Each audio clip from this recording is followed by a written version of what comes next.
Tengan buen día. En este momento yo les hablaré sobre la responsabilidad internacional del individuo y la responsabilidad internacional del Estado, en torno a los encuentros y desencuentros de la figura de los crímenes del derecho internacional.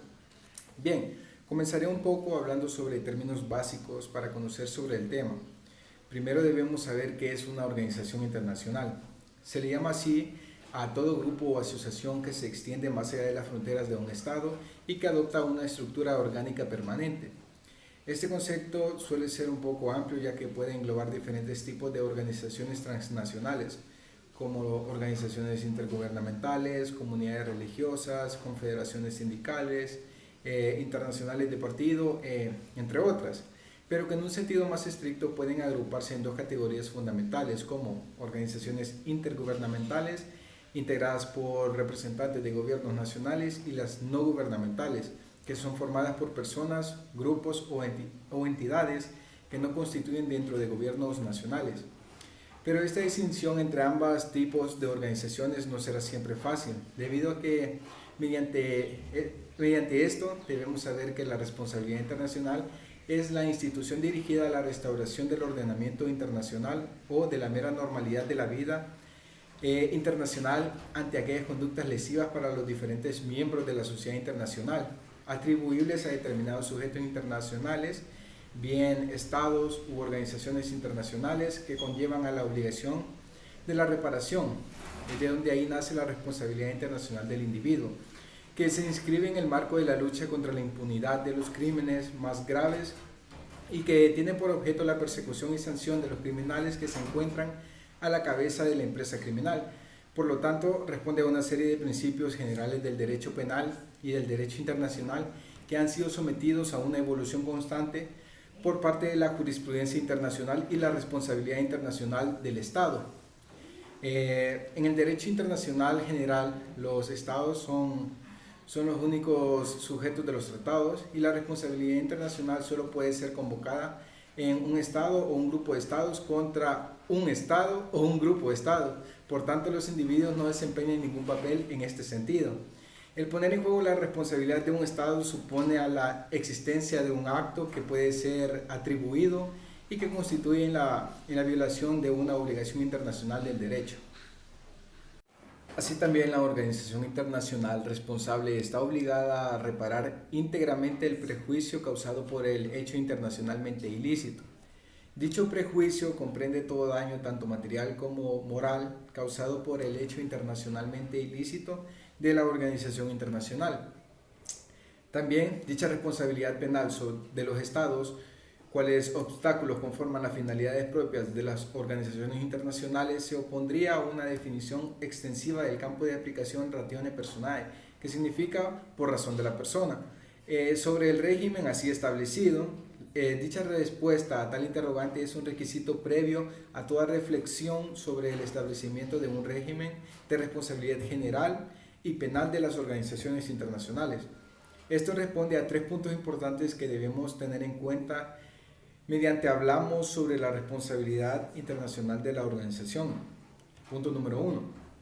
La responsabilidad de la organización no puede ser confundida con la responsabilidad de los agentes internacionales, lo que no la excluye que la organización puede ser responsable del hecho de sus agentes, así como lo es el Estado soberano respecto de sus funcionarios. También la responsabilidad propia de los agentes reemplaza la problemática general de la responsabilidad de los individuos. En el punto número 2 tenemos la responsabilidad de una organización internacional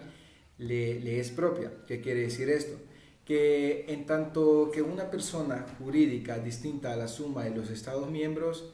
ella pues es exclusiva de la responsabilidad de una alianza interestatal, que reposa sobre la responsabilidad de cada uno de los miembros, eventualmente solidarios.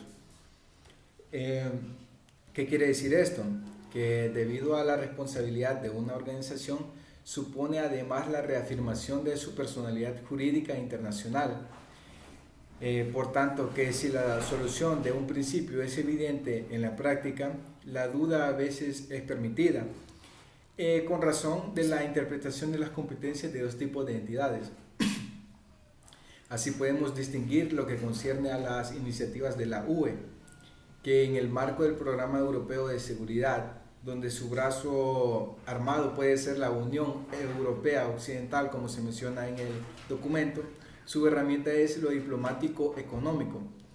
como lo es la Comunidad Europea. Podría darse la intención de encauzar la responsabilidad hacia las organizaciones internacionales en vez de hacerlo hacia un grupo de estados sin personalidad jurídica que decide a título de segunda o tercera parte. En el, en el punto número 3 tenemos que debe dilucidarse si se trata de una cuestión de responsabilidad penal de las organizaciones internacionales o, según se ha dicho, de una responsabilidad admitida por la práctica,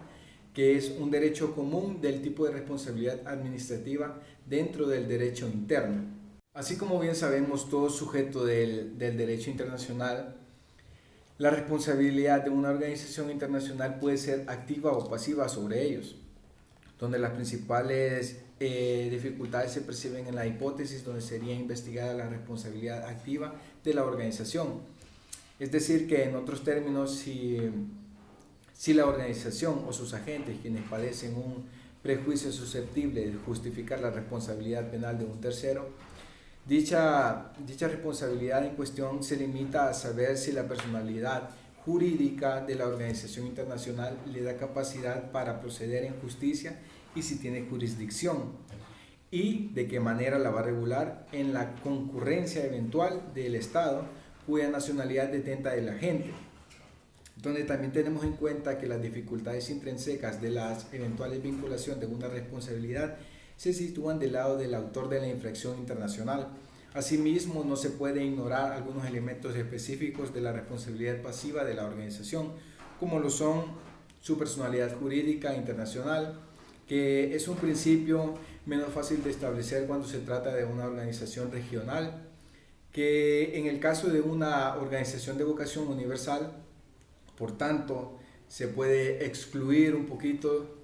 totalmente sobre la hipótesis de una medida positiva de la organización constitutiva de un crimen o un delito. Por lo que a causa de esto se dice que en toda causa o proceso es necesario que sean establecidos de una parte la violación de una obligación internacional constitutiva de un delito sancionado conforme al derecho de los agentes, sobre la base del derecho positivo aplicable a los estados más que a la persona privada.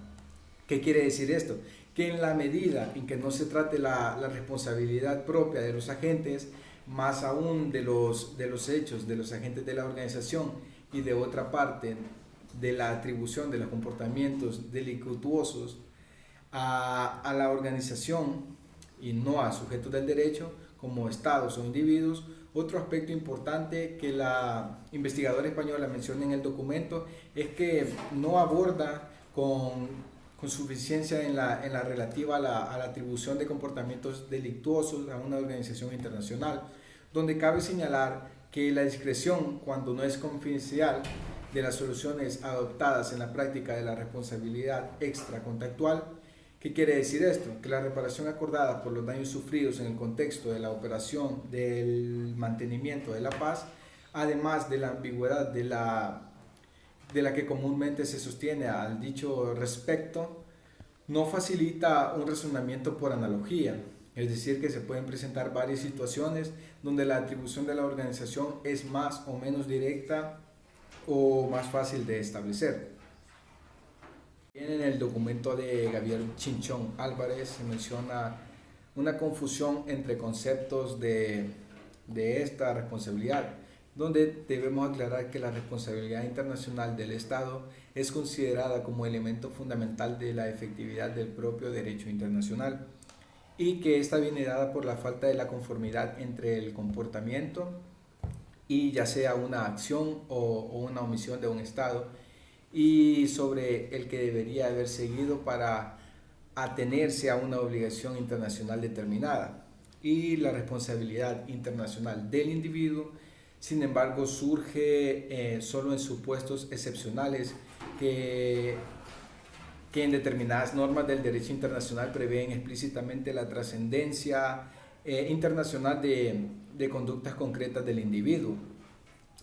en la que además es precisa la existencia de un comportamiento culpable estableciéndose igualmente una serie de mecanismos y procedimientos específicos para hacerla más efectiva, y siendo consecuencias principalmente de índole penal en las que en las últimas instancias atañen al individuo o que con esa conducta o conductas incumpla deberes que emanan dicha clase de normas. El Chinchón sobre la confusión basada en los sujetos implicados y el comportamiento del Estado menciona que en este punto es preciso indicar que siendo cierto que la naturaleza por los actos que se le imputa la responsabilidad internacional al individuo, piénsese como ejemplo los arquetipos como el genocidio o los crímenes de lesa humanidad, conlleva muy frecuentemente a la intervención de estructuras organizativas complejas dotadas de una abundancia de medios, tales como pueden ser los propios estados, donde los sujetos típicos capacitados para su comisión, a su entender, menciona que esta participación estatal está en la perpetración del crimen, no es necesariamente aplicable para todos los casos. Sin embargo, la exigencia de la participación estatal no es predicable respecto a todos los crímenes contra el derecho internacional, y ni tan siquiera menciona que en relación con los crímenes que presentan una relación tanto estrecha o amplia en sentido de los derechos humanos. También hace referencia a que en las vías de confusión terminológicas, como lo son los crímenes internacionales y los crímenes contra el derecho internacional y los crímenes del derecho internacional, suelen valorarse como otra fuente de confusión entre tipos de responsabilidades, donde ciertamente hay una notoria falta de unanimidad en la terminología, ya que ésta se utiliza para denominar a los ilícitos que dan un lugar a una u otra circunstancia subrayada, ya desde el quinto informe sobre la responsabilidad de los estados del relator especial. Siendo patente la heterogeneidad de las denominaciones utilizadas para referirse a los fenómenos, menciona que el problema esencial radicaba singularmente en el antiguo concepto de crimen internacional, aún sin apenas aparecer expresamente en los instrumentos internacionales propios de la responsabilidad internacional del individuo. También en el documento de Chinchón se expresa algo que me llamó bastante la atención, que son las relaciones entre tipos de responsabilidades juntos pero no revueltos.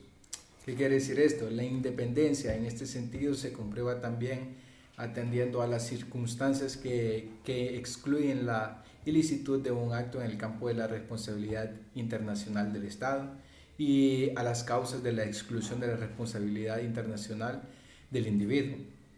donde dichas exigencias derivadas de los sujetos a los que ambos tipos de responsabilidades se refieren justifican sin duda que las diferencias existentes existen, pero lo que resulta importante es que en este punto se constata que un derecho, que un Estado, puede ser internacionalmente responsable por un acto aun cuando puede atribuírsele la conducta del individuo que lo comete, aunque a este no se le puede exigir la responsabilidad criminal por concurrir a alguna causa de la exclusión de la misma.